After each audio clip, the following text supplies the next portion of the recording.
नमस्कार दोस्तों, मैं आप सबकी फ्रेंड नेहा तिवारी आप सभी का बहुत बहुत स्वागत करती हूँ अपने चैनल नेहा तिवारी अवधी गीत पर। आज मैं आप सभी के लिए लेकर आई हूँ एक प्यारा सा धान रोपाई गीत। आशा करती हूँ आप सभी को यह वही गीत अच्छा लगेगा। हमारे चैनल पर जो भी सदस्य नए हैं प्लीज़ चैनल को सब्सक्राइब कीजिएगा, वीडियो को लाइक कीजिएगा और ज़्यादा से ज़्यादा शेयर कीजिएगा। आप लोग कमेंट तो करते हैं पर वीडियो को लाइक बहुत कम करते हैं, तो लाइक भी उतना ही किया कीजिए। सभी बहनों भाइयों से निवेदन है, वीडियो को पूरा देखिएगा ताकि हमारा वॉच टाइम भी बढ़ता रहे और आप सभी का प्रेम और सहयोग ऐसे ही मिलता रहे।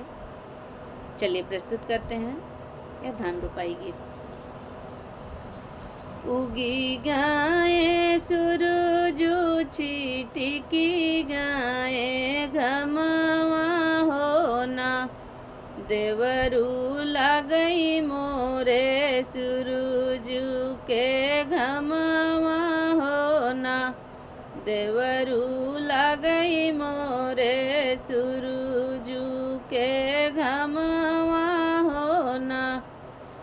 उगी गाए सूरज छिटकी गाय किरनिया होना, देवरू लागई मोरे मुड़े पिरनिया होना, देवरू लागई मोरे मोहवा किरनिया होना।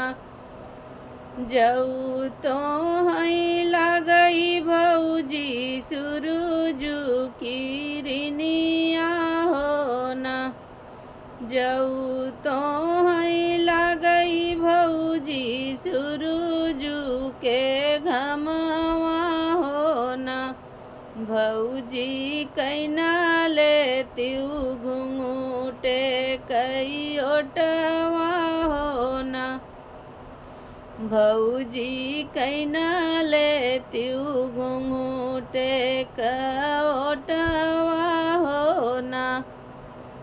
कैसे के करी देवरू घूंघटे ओटवा होना, देवरू भैया तोहरे जइहई ऋषियाई होना, देवरू भैया तोहरे बड़ा गुस्सा करी हई होना।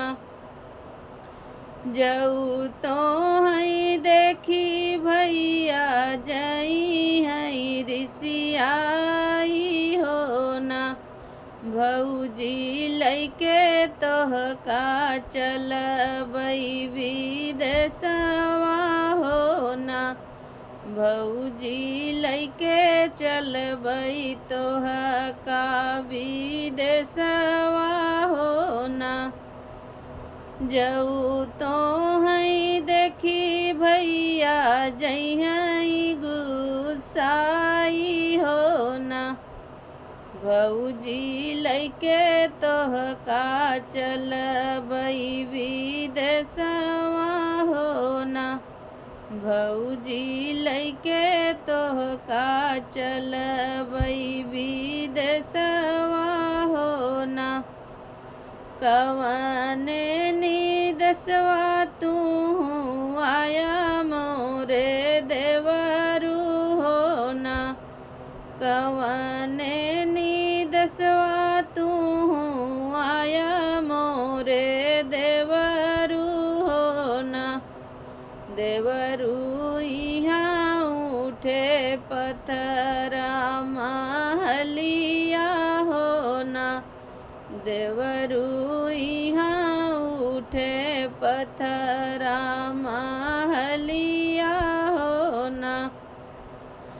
पत्थरा फोराई भौजी महल बनऊबई होना, पत्थरा फोराई भौजी महल उठऊबई होना।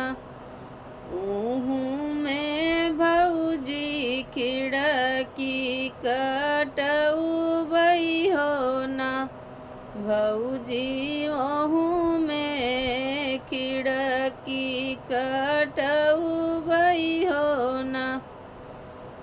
चंदन कटाई भौजी पलंग सलौबई हो ना।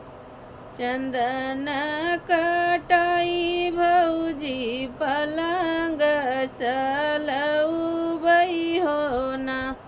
भौजी ओहमा खिड़की कटौबई हो ना। भौजी ओहमा खिड़की कटौबई हो ना। ओही पलंग से आवई भौजी अलबेलवा हो ना। ओही से आवई भौजी अलबेलवा हो ना।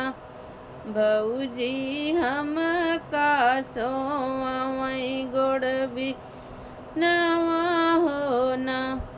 भौजी हम का सोवई गोड़वनियन हो ना। जब यस जनतऊ भौजी यस छल करबिउ हो ना। जब हम जनतऊ भौजी यस छल करबिउ हो ना।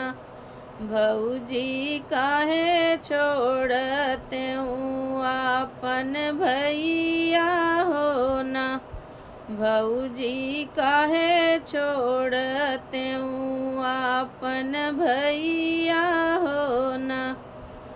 जब माई जानते देवरू यस छल करब हो ना। जब माई जानते देवरू यस छल करब हो ना। देवरू काहे छोड़ी उतने आपन बिहवा हो ना। देवरू काहे छोड़ी उतनी आपन पियावा हो ना। आप सभी को पूरा वीडियो सुनने के लिए बहुत बहुत धन्यवाद। फिर मिलेंगे, तब तक सभी से